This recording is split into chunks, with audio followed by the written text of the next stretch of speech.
On today's episode, Anna shares how the cold case of Angela Samota's murder was solved 22 years later. Welcome to Crime Bar.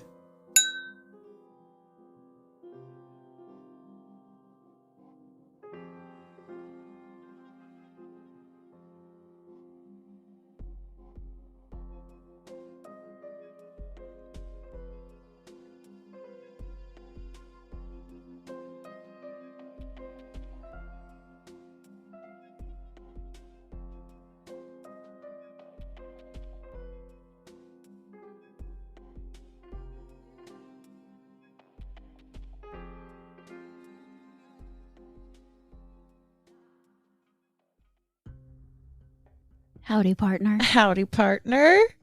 We got an exciting guest today. What? Khaleesi girl. Oh. Yeah, we have Ashley. I was like, wait, no, that we're not doing guests today. Just my imaginary friends. No, I'm excited because I have my two best friends in the same room. Me and Ashley's my dog. Anyways, on to something very heavy. Okay. Shall we just jump right in, or is there anything you want to say about me or to me? Wait, what? I was just kidding. I'm going to give you the mic for compliments. Oh, I think you're beautiful and you're wonderful and you worked so hard and you worked so hard on this story. Oh my gosh, thank you. It's so unexpected. You were like... I didn't see this coming. I didn't see any of this coming. You did work really hard on this story. Thanks. I could tell. I cared. Yeah. All right, well, here we go. What is this story? It is the murder of Angela Samota. Okay, I don't know. I'm about to tell you. So proceed. So I may continue. Angela Samota was born on September 19th, 1964 in Alameda, California. So she is a Bay Area girl like us and a Virgo like you. She was a student at Southern Methodist University in Dallas, Texas, also known as SMU. Mm-hmm. And she was the social chair of her sorority. She was a Zeta. October 12th, 1984 started out as a completely ordinary day for 20-year-old Angela. She had just gotten lunch with one of her girlfriends, Anna Kadala, and one, I don't know if it's an Anna or an Anna, but I'm going to go with Anna because it's A-N-A. Yeah, that's Anna. Yeah, it's Anna. Coming from an Anna that is literally spelled A-N-N-A. I said that with so much confidence. Yeah, but that is the traditional. It's the way it be. Yeah. So she and her friend Anna, they had lunch with one of their professors, and then they headed back to Angela's place.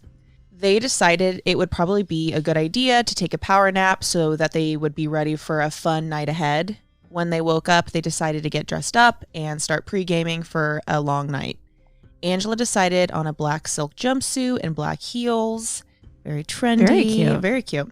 Both of the girls were students at SMU, and it's like a pretty typical college town where everything is located pretty close together. Okay. And your friends live down the street, bars are walking distance, yada, yada, yada. Yeah.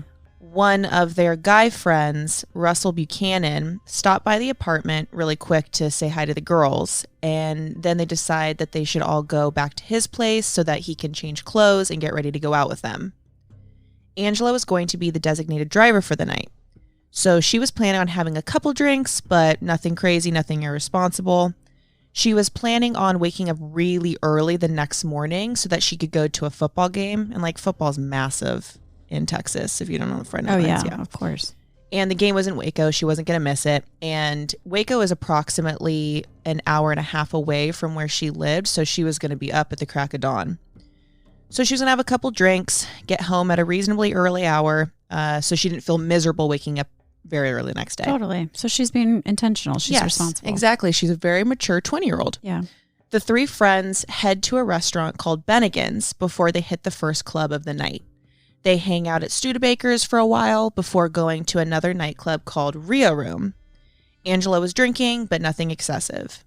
They decided to wrap up the evening sometime between 12 and 12:30 a.m., which is like relatively early for a Friday night out in college. I mean, not for me. I was asleep by 10, but like for like normal fun humans, right? That's reasonable. Yeah. So by the time they were getting in the car to head home, Angela was not intoxicated whatsoever, and her friends felt completely comfortable with her driving. Angela dropped off Russell first back at his place, and that was just like a few minutes from her condo. and Anna had been planning on spending the night at Angela's, but decided against it when she heard how early Angela was planning on waking up the next morning. She's like, we're headed to the same game, but I am not getting up that early. Okay. I don't know if she was planning on tailgating or something, but on the way to her dorm, Anna realized that she left her curling iron back at Angela's apartment. Can't go without that. So they decide to swing by and get it before she got dropped off. And that is the last time that Anna ever saw Angela. Oh. And that is Anna Kadala's testimony. Okay. Russell Buchanan met Angela Samota early October of 1984. So just like weeks. a week. Yeah, like a week and a half, basically. Very, very new friendship. They had mutual friends that had introduced them. And I believe that Angela was like friends with his roommate's girlfriend, like one of those just extended, cousins, friends of someone sisters, knows whatever. Someone. Exactly. Yeah. And it sounded like they met while they were out at a bar one night. So not like a deep friendship, very new.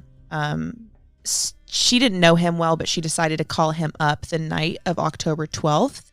And she asked if he wanted to come over for drinks back at her place. Oh, okay. So she was like maybe a little into him, or except for she has a boyfriend. So it's kind of like up for debate at this point. She has a boyfriend who she'd been seeing at this point for months. They were like exclusive. Okay. I think Russell wanted to go out to lunch with Angela at one point, and she was like, "No, I have a boyfriend, but you can come over for drinks with my friend and I." I don't know. So he shows up, takes one look at the girls, and he was like, you guys look amazing. I am underdressed. I need to change if I'm going to be seen with you guys. Oh, okay. So the three of them go back to his place so that he can change. According to him, they go to Boardwalk Beach Club before heading to the Rio room. Russell and Anna both recalled that Angela had called her boyfriend before going to the Rio room because she wanted him to meet them out, and also like he had a hookup with the Rio room. Like Rio room had this like exclusive members only back room, and Angela wanted to bring her friends, and she thought that she could only get in if he was there with her.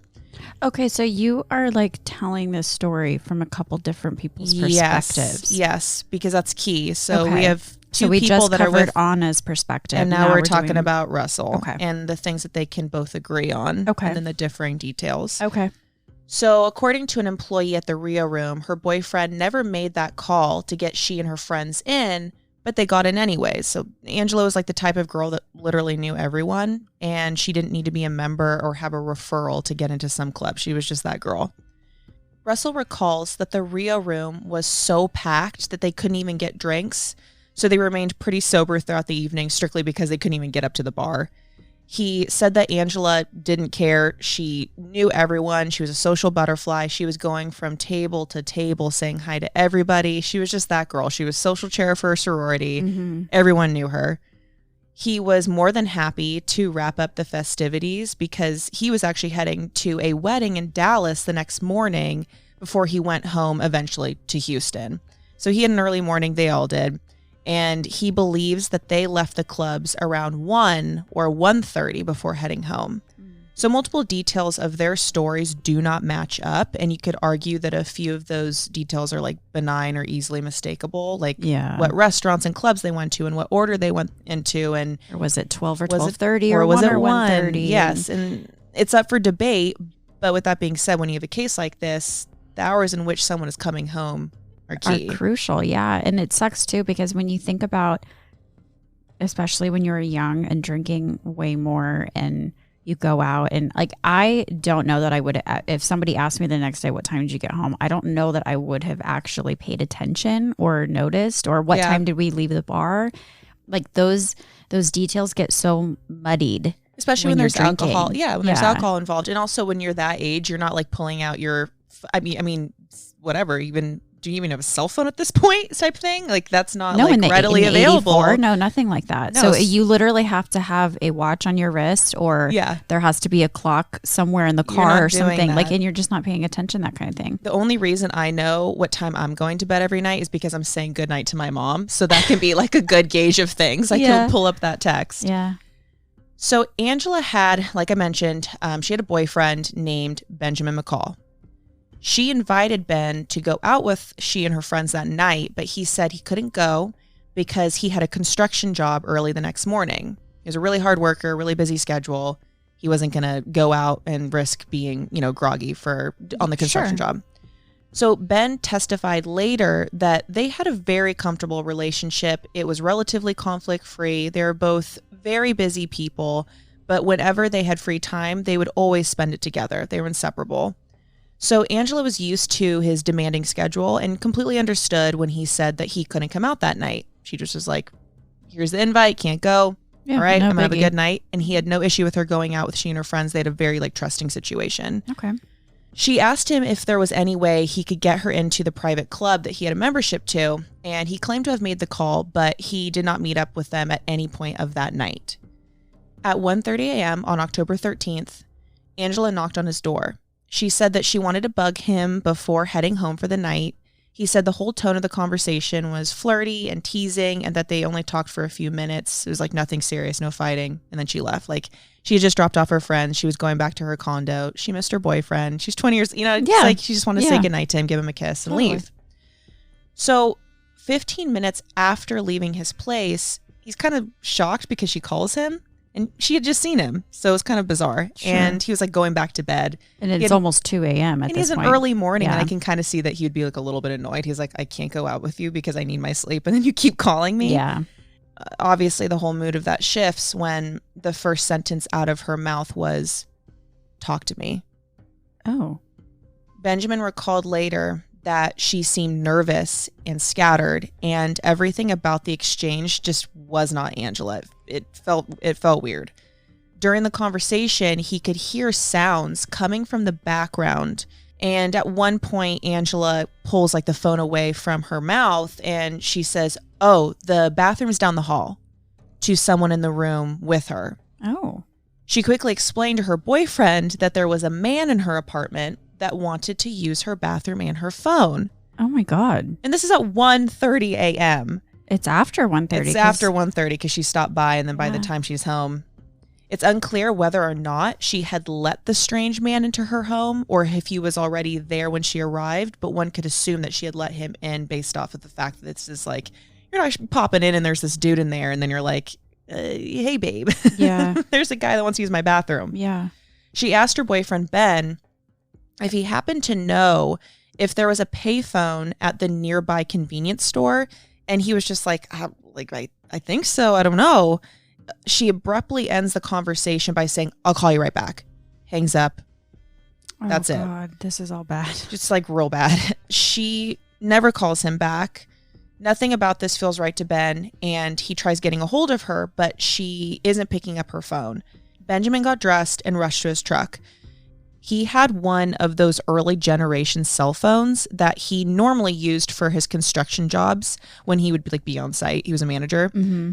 During the 8-minute drive to her house, he called her again and again and again, but she would not answer her phone. Ben arrives at her apartment around 2 a.m., and he began to beat his fists against her front door. No response. He went around to her back door, but it was locked as well.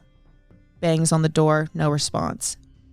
He's in a full-blown panic at this point, and he rushed to the convenience store that she had quickly mentioned in the phone call earlier, figuring maybe, had she been there? Did he use the phone? Have you seen my girlfriend? There was no luck. He saw that her car was in the apartment parking lot, and you just knew that something was not right. There was no reason for her car to be there and her not to pick up. Ben called the police at 2:17 a.m. Police officers Ken Bajenska and Janice Crowther arrived around 20 minutes later and met Ben at her locked front door. When they knocked and didn't get a response, they used a key that they had gotten from the condo manager. The two officers entered the condo, and they could sense instantly that something was not right.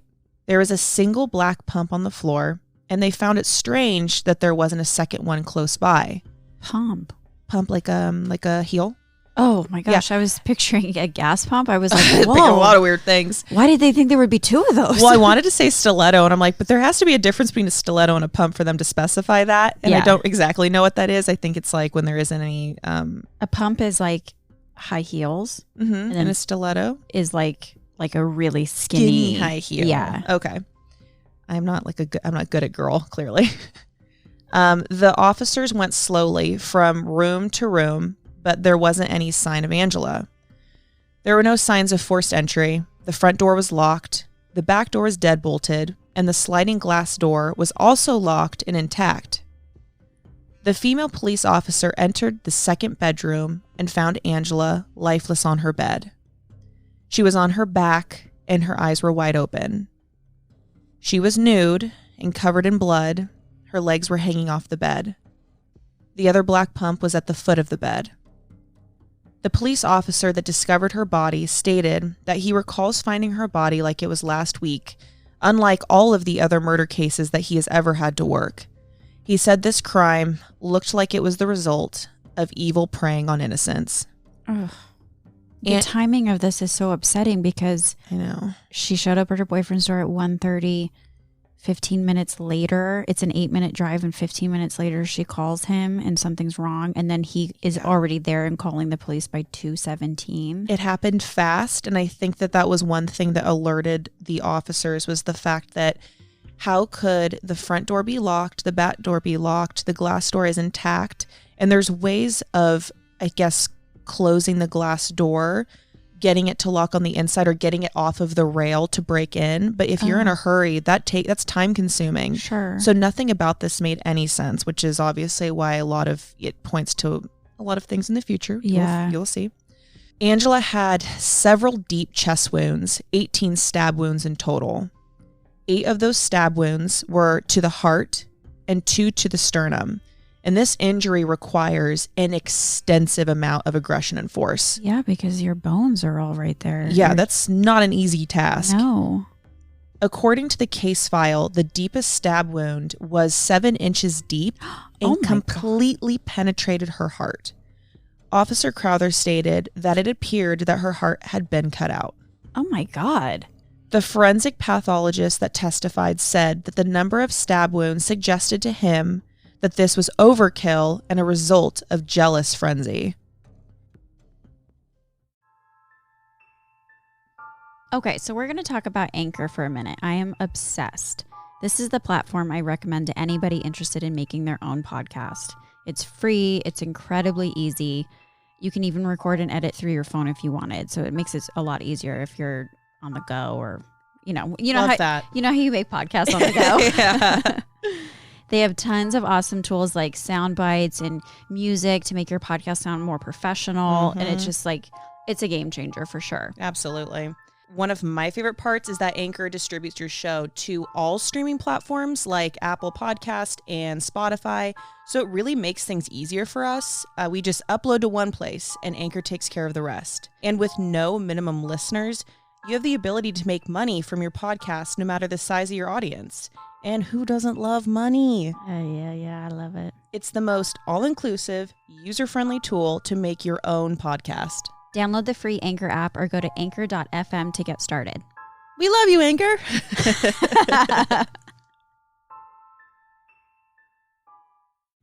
It looked as if a single-edged knife had caused the injury. Officers noted that a knife was missing from Angela's knife set.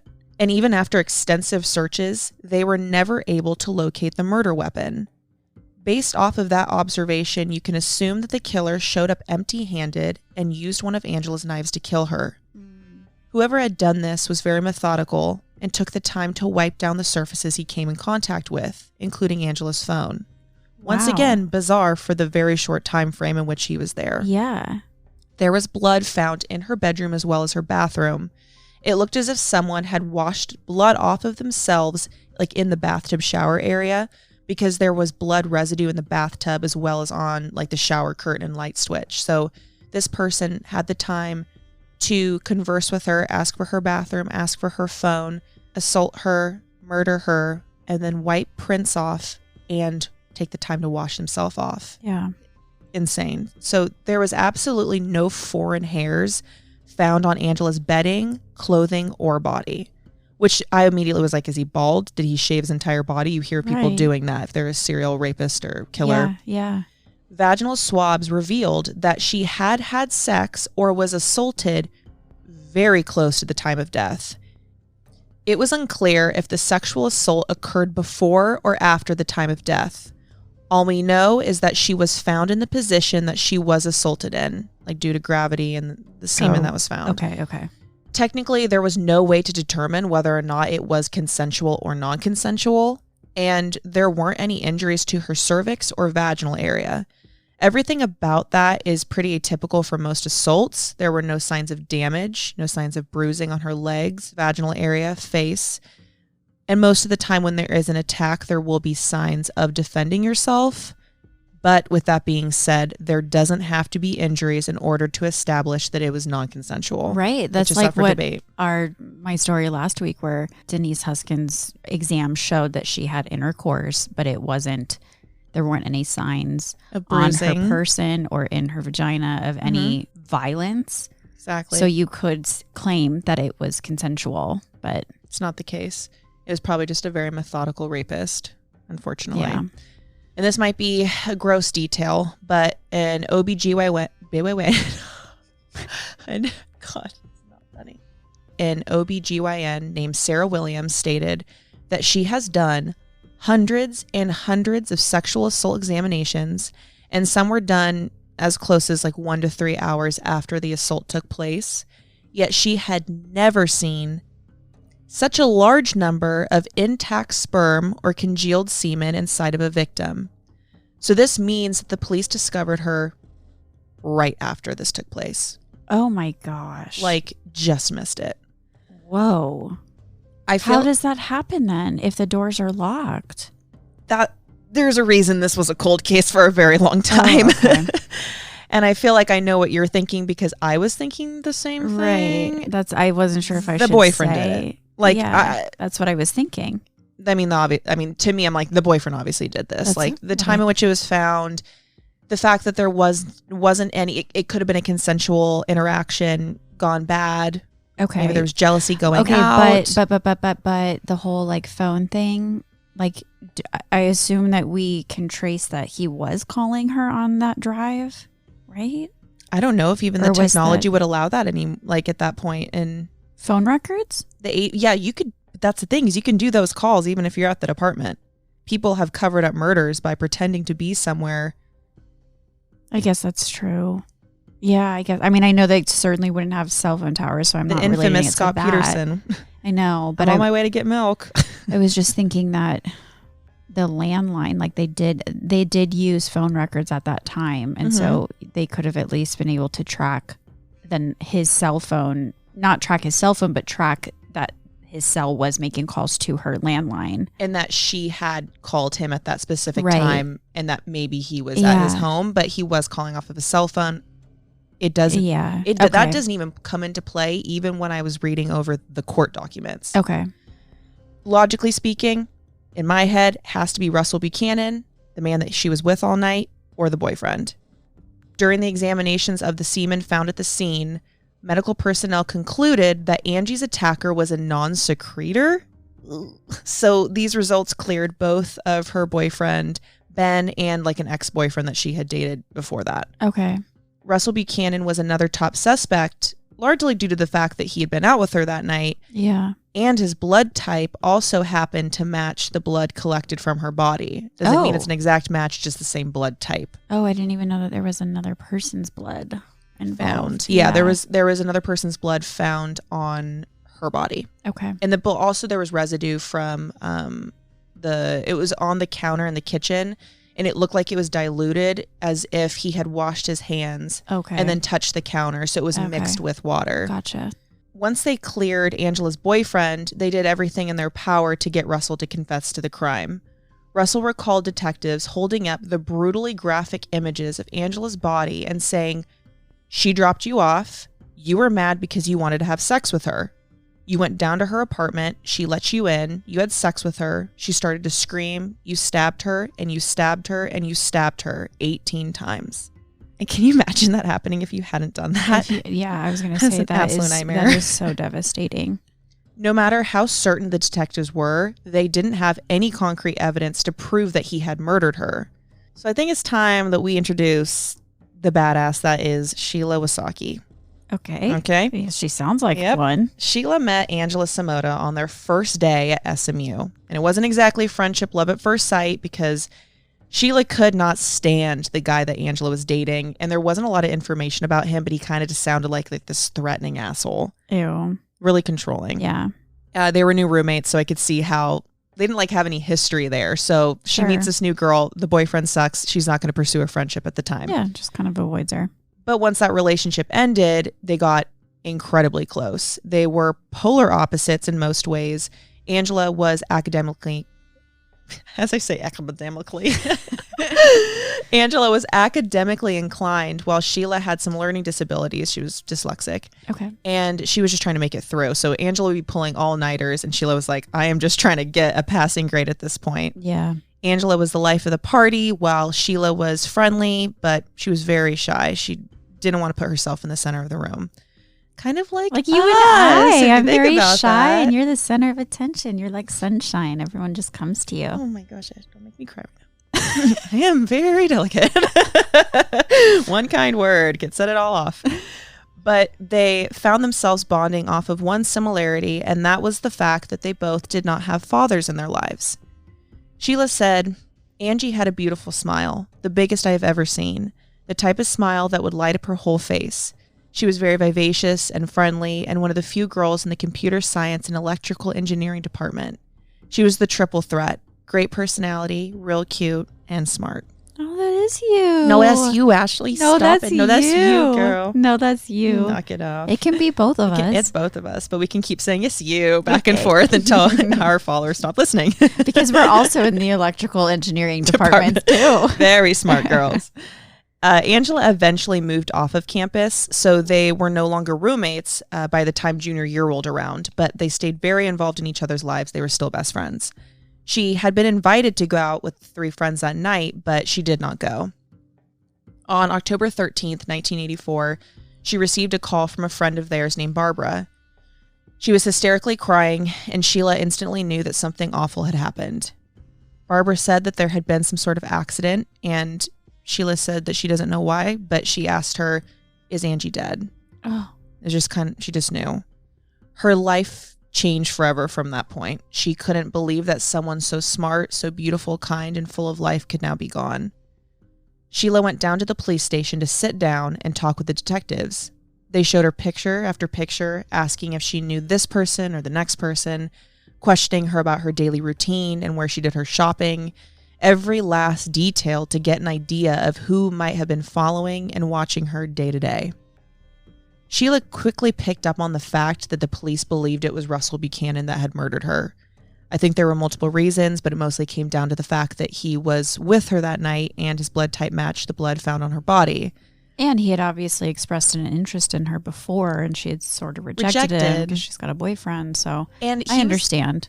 Sorry for interrupting. He was also older. He was like 23, and I know that that's like so young, but considering she was still in college and he was this graduated guy, I think they thought that there was something suspicious about like a man that had graduated hanging out with a girl that was still in college. I don't think that that's weird, but I'm noting it because they noted it in multiple sources. Okay.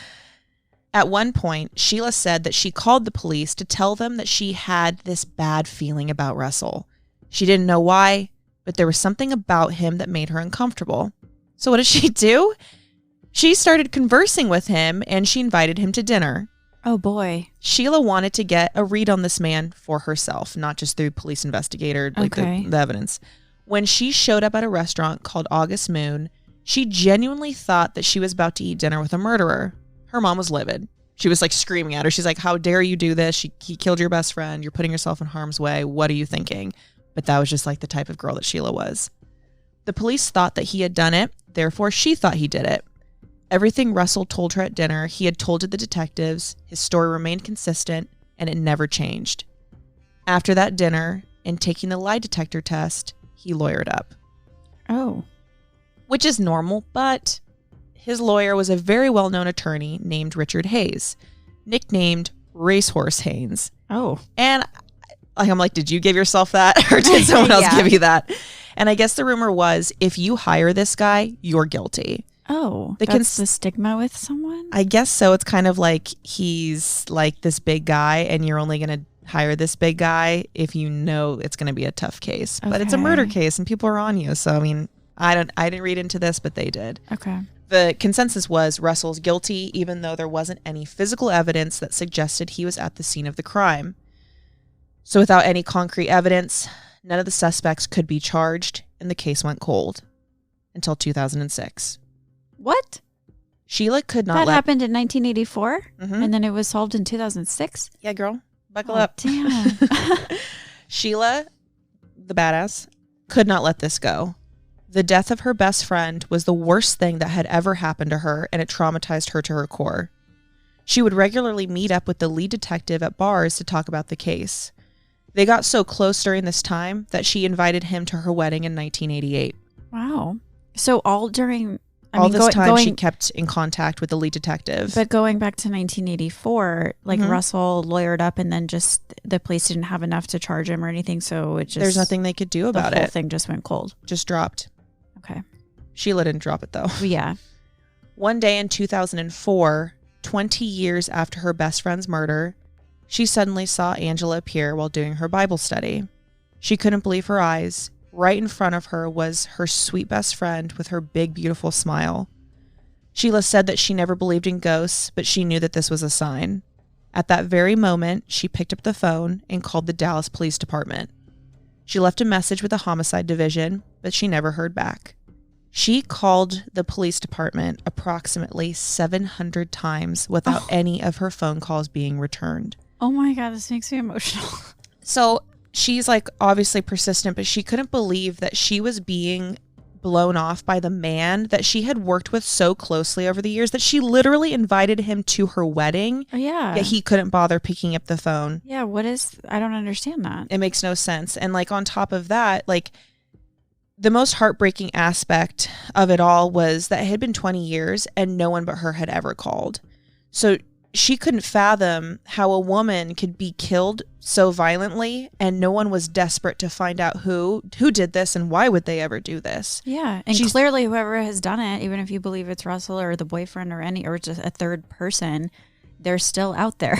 And someone that does something like this, like it's hard to believe that they wouldn't be repeating this. Oh, there's no chance. That didn't seem like the first time or the last. Sheila could not move on with her life and she knew that she had to do something about it. She decided she was going to become a private investigator. Oh. I know. When I read that, I was like, swoosh of chills. When she passed her private investigator exam, she just figured that the police would be more willing to sit down and talk about the case with her. But she was wrong. They couldn't care less. They were also so sick and tired of this woman and her inability to drop it. But they decided, we're opening the friggin' case. Wow. So because of Sheila and her love and dedication to her best friend, a 20-year-old cold case was reopened. Wow, that is so something I would do if 100%. I can't rely on you to do it. And I'm like, well, I'm going to just do it myself then. I'm just going to be certified and I will do this myself. You have to be your own advocate. A female detective and change your profession to do so. Sometimes. It was funny because when I was sitting on the couch, I think it was like yesterday or a couple days ago, I was like, Ashley, just so you know, I would do this for you and you would do this for me. I know. And I didn't even know what you were referencing. Well, this is it, honey. Yeah. A female detective named Linda Crum was assigned to the case, and she worked tirelessly to learn the ins and outs. One day, she called Sheila and stated that she knew Russell Buchanan was the number one suspect, and she had the physical evidence to prove it. She said that not only did she have semen to test, they had Angela's fingernails. So this was massive. They have two different sources to be able to test now. Oddly enough, the technique of DNA testing to determine a fingerprint was actually discovered the year of Angela's murder, but it didn't enter the legal system until 3 years later in 1987. Gotcha. So even though it was even it was in the beginning stages, it was being used, DNA testing had obviously made leaps and bounds since then. Oh yeah, drastically. The police department put in a request to test the results, but unfortunately this stuff takes a ton of time. It's not a quick process by any means. And like I was naive and thought it was like getting your blood drawn and then, 72 hours later you get your results. Yeah, it's not like that. Yeah. The following year in 2009, Sheila received a call that would once again change her life. Linda Crum was on the other end and she said, "We got him." Oh. Sheila expected Russell Buchanan to be the next thing out of her mouth. Yeah. But she was mistaken. Oh. The name that came out of her mouth was one that she had never heard of in her life. At the time of Angela's murder, this piece of shit had been on parole while serving a 25-year sentence for aggravated sexual assault and kidnapping. Ugh. On parole. As if we needed any more reasons to conclude this man is scum on earth. He was currently serving a life sentence for another crime. Wait, what? Yeah, so he's back when he had assaulted Angela, he had been convicted. He had pleaded guilty for kidnapping and assaulting a woman, was on parole, assaulted and murdered Angela, got away with it, had done the same thing to somebody else, and was currently serving a life sentence. Oh, I thought you meant when he killed Angela, he was serving a life sentence simultaneously. Like, and I was like, how did he get out? How? And how? Donald Bess was born on September 1st, 1948 in Jefferson County, Arkansas.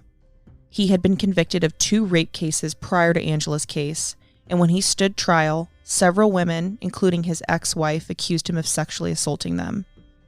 The jurors heard from a woman that he had pleaded guilty of raping 7 years before killing Angela, and her name was Elizabeth Kegg. And she said that after Bess abducted her off of a street in Houston, he told her, "You're a victim of my aggression." Oh. He proceeded to rape her at knife point. He had been sentenced to 25 years in prison for that crime, but he was paroled. Months later, he murders Angela. Ugh. It's like, I don't understand how a man Yeah. like that ever gets allowed back on the street. And think about the other, I mean, how many things has this man gotten away with? If he got away with that, there has to be other ones that are connected to him. Yeah. With the DNA evidence and multiple women testifying with similar stories, Donald Bess didn't stand a chance. It took the jury less than an hour before finding him guilty of the sexual assault and murder of Angela Samota. He received a death sentence, and he remains on death row to this day. He's still alive? He's still kicking. After Donald Bess was found guilty, Sheila knew that she needed to reach out to Russell Buchanan.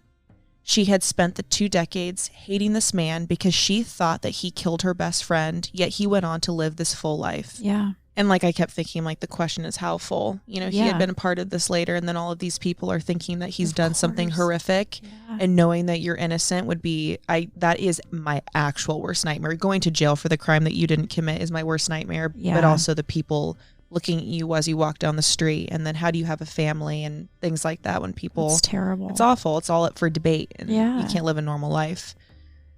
So in hindsight, she was able to see that she was truly just suspicious of everyone at that point, and it never ever had anything to do with Russell personally. She didn't actually know the guy very well, but she was influenced by the police saying, "We know this is the guy," and she followed along with that. She's young. Why wouldn't she, you know? And we all just, you know, for better or worse, we always assume that the police know something we don't. They know more. They're the professionals. They do this. Like, it's natural to think that they're right. They know what they're doing. It's their job. Yeah. So they ended up visiting Angela's gravesite together, and she asked him for his forgiveness. He told Sheila what a relief it was to no longer carry the burden of other suspicions. It was like a massive weight off of his shoulders. Yeah. Sheila initially had planned on retiring from being a private investigator after she solved Angela's case once and for all, but she decided to wait a bit after all of these people reached out to her for help. Like, she received countless letters explaining their stories and their cold case stories, and they're like, "Please help us." And she just knew she wanted to bring justice for her best friend. And in the meantime, she ended up finding her calling. Yeah, you know? That's amazing. It's amazing. And that is the 20-year-old cold case that was solved due to the persistence of a best friend's love. Aww. And like, this is just one of many cold cases that have been solved like decades later due to DNA testing. Yeah. I went down like this rabbit hole one day with the GED Match, which is like that public website that uses DNA and genealogy to solve cold cases. And it's basically one massive database used to compare data. Data files? Is it data or is it data? That's like what mean? I don't know. Where you read it differently in your head. Yeah. I say data files from different testing companies. It's just phenomenal. I think I read somewhere that there has now been 59 cold cases that have been solved. Like, as of 2019, there's been 59 cold cases. And that's a very short amount of time considering. Yeah. And like the most infamous, obviously, is the Golden State Killer. Yeah. That's the prime example. Yeah. Where like law enforcement uploaded the DNA profile to GED match. And then boom, there's Joseph D'Angelo. And decades later, he was arrested in 2018. Mm-hmm. So it's incredible. Keep it up. Amazing work, everybody. We're big fans, everybody. Big fans of DNA testing and genealogy and GED match. Yeah. So yeah, that is that's my story of the week. Great job. Thanks, girl. It just goes to show that true friendship doesn't fade away even after your friend's gone. No, I know. It's amazing. And they had only been in each other's lives for 2 years, but clearly Angela was like the type of woman that leaves a lasting impression.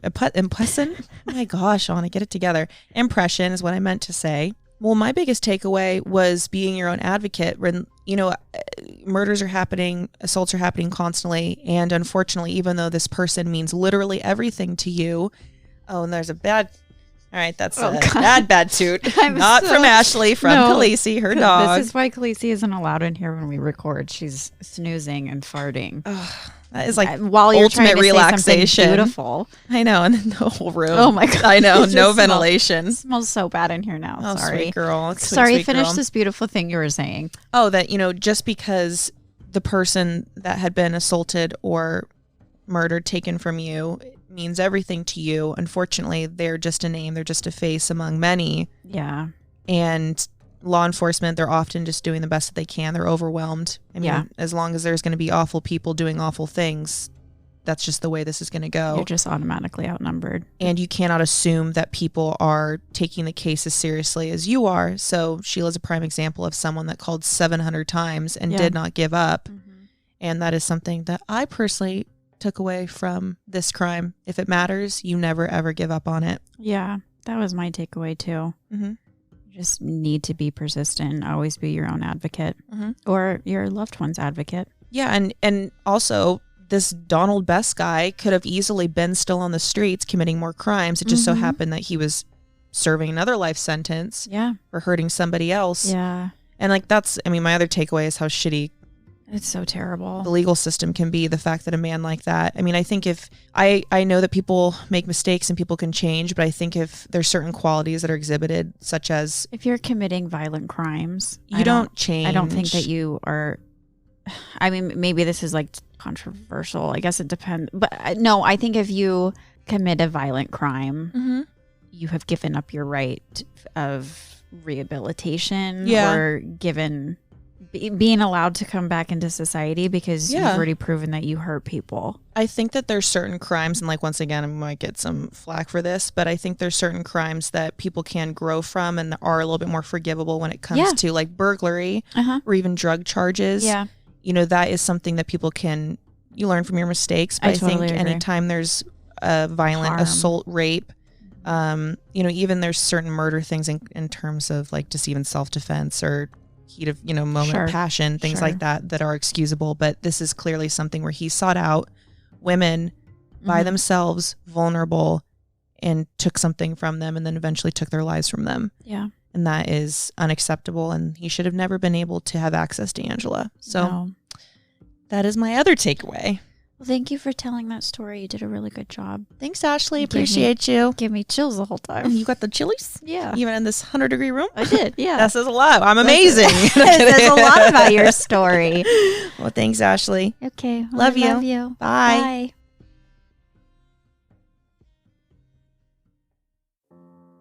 Thank you for listening. If you enjoyed this episode, please rate, review, and subscribe wherever you enjoy listening. We owe everything to the many journalists, authors, filmmakers, psychiatrists, and psychologists whose extensive work and expertise we pulled from to share this episode with you. For all of our detailed source material, please visit our website, thecrimebarpodcast.com. If you'd like to see content from today, you can find us on Instagram at crimebarpodcast. We really love doing this show, and if you'd like to help with the continued creation of it, you can support by donating to our Patreon, which we have linked on our website as well as our Instagram, patreon.com/crimebarpodcast. This episode was hosted by Ashley Brumley Johnson and Anna Katharina. We'll see you next week.